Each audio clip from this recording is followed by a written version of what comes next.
Bismillahirrahmanirrahim. Hello, everybody.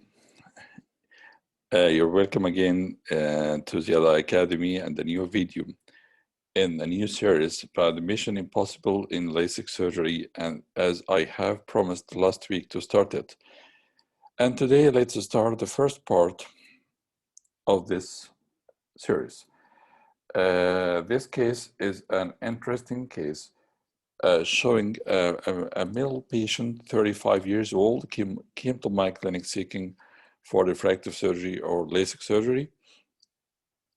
And on examination, I found this patient has a nasal small pterygium, which is grade 1 pterygium, just very, very tiny one, not fleshy, not vascular, and just encroaching onto the limbus and part of the very, very limited part of the prefer cornea, not measuring more than 0.5 millimeter.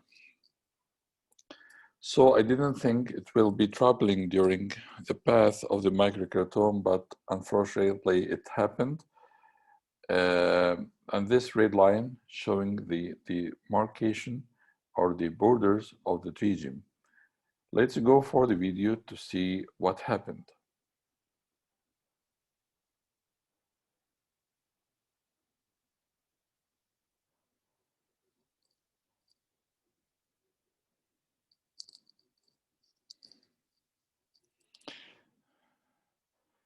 I will stop. I will stop speaking and let you listen to the sound of the microkeratome path and the puff sound of the suction loss, exactly at the point of this pterygium. So please listen.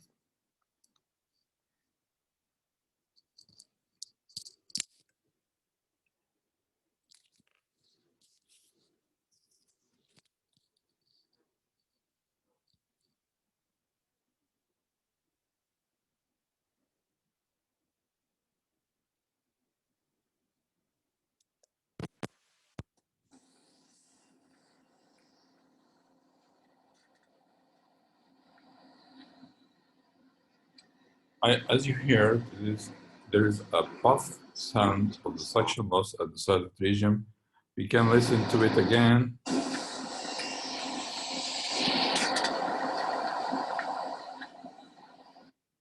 Again, with a louder sound.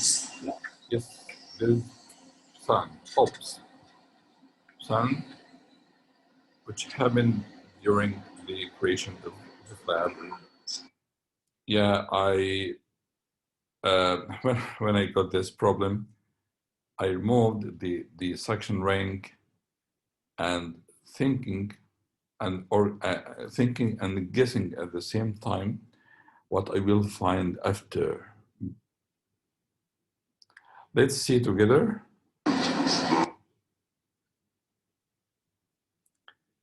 Yeah, I found this a scratch and I was happy. It's just very tiny and superficial scratch.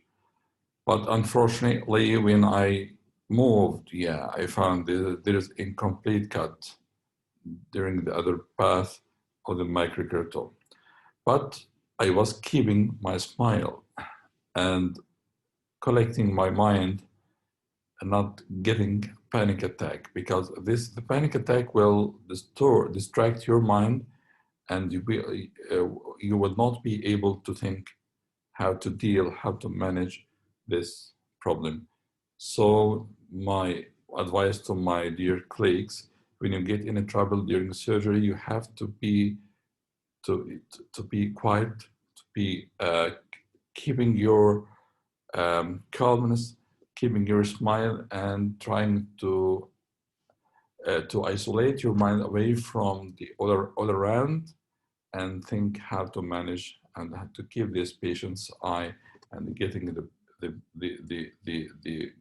most good outcome.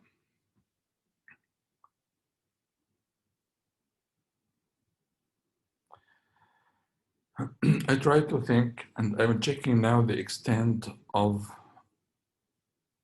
the cut. Yeah, I found that it took a part from the center of the cornea, and it separated this incomplete cut, or this part of the flap is separated from the peripheral scratch here. So I found that all the staff around said to me, you will put contact lens and you will discharge your patient. And I think this is the usual management of such case. All of you, or most of you, will go for this decision. You will put the contact lens until your patient that there is an incomplete cut, and you will be and the surgery will be postponed for another 6 months for healing this flap to try it again. But really, after 30 seconds of silence and after storming my mind, I took a different decision. It was an astonishing decision for all the staff around me in the OR, but actually it was based on a scientific thinking.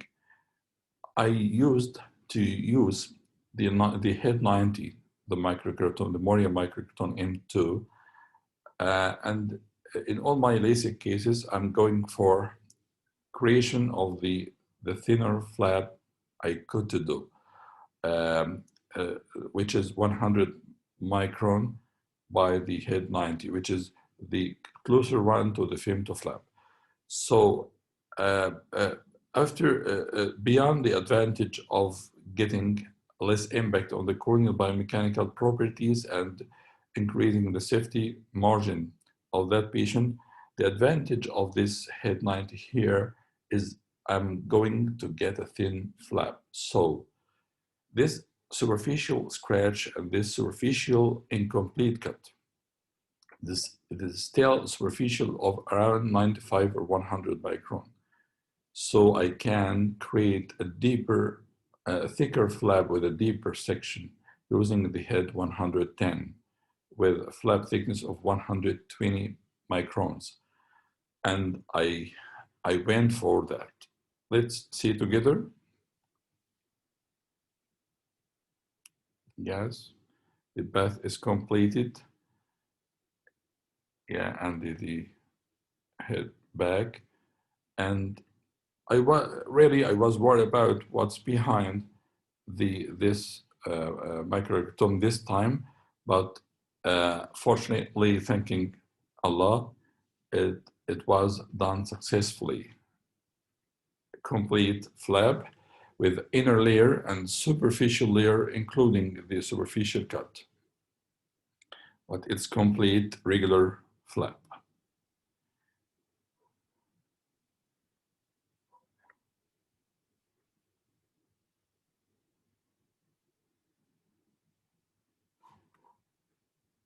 As you see, the flap is complete, leaving smooth and regular bed. I finished my laser ablation now, and then I'm washing out the bed.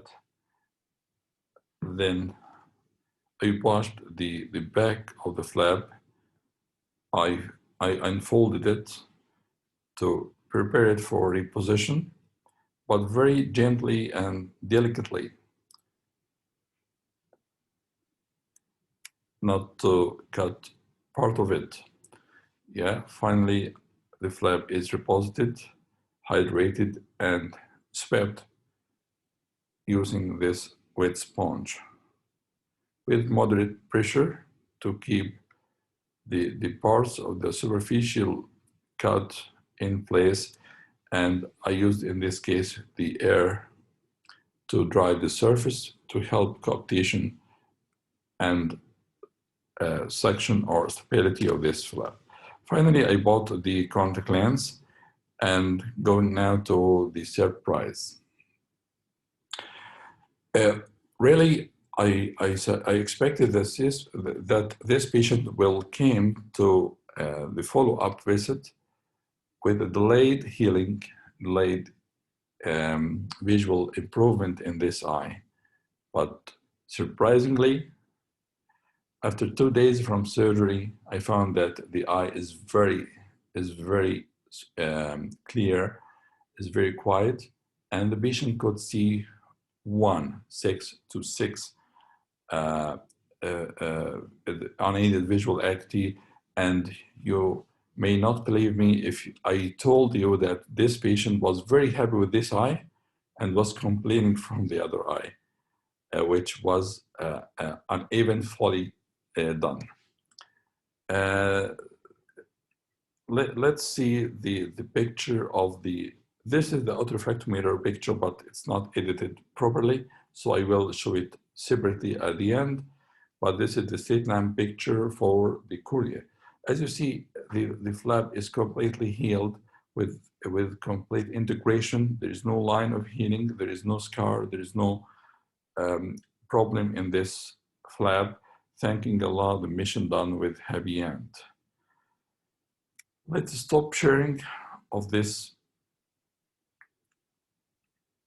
and share again to find the picture of the autorefractometer here. You will this was captured 2 days after surgery with 0 sphere refraction and just minus 0.5 cylinder on the axis of 45, which is near the tracheum, the side of the tracheum. I was very happy with these results, and it was encouraging me to do it again and again. And when I don't like, I'm praying not to have any incomplete cut after. But during the working in refractive surgery for more than 12 years, I just got incomplete cut in 3 cases. This is the last one. This is the last one of them. The first case was 2 years ago, and I discharged this patient because I was using the head 130 of the microkeratome, so the most thicker flap. So there is no way to get a deeper section to include that flap. The second patient, excuse me, it is not the last, but it is before the last.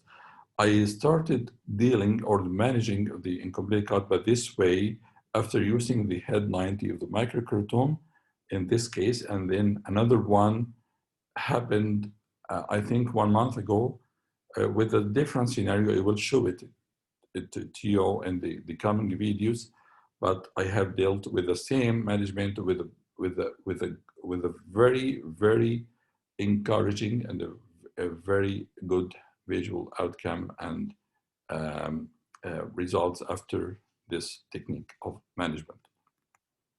I know you may disagree with me or may agree with me about this way of management of the incomplete cut. I know the decision is very difficult. It's horrible. Maybe so brave, but at the same time, it's with very high responsibility because it's not guaranteed to find the other flap. Such what happened during this case, maybe the superficial cut may be impacted, may be cut, may be lost. All the scenarios may happen, but actually it was successfully managed and done. So I was encouraged to do it again in another case. So it's not a recommendation to do it, just sharing the experience. You may find a good solution if you got trouble with the flap, and your comments, your guides, your experiences are very welcome to see in the comments about this video. Thank you very much. Thank you for watching. I hope it enjoyable and acceptable video. Thank you, and see you in the part 2 of this series. Bye-bye.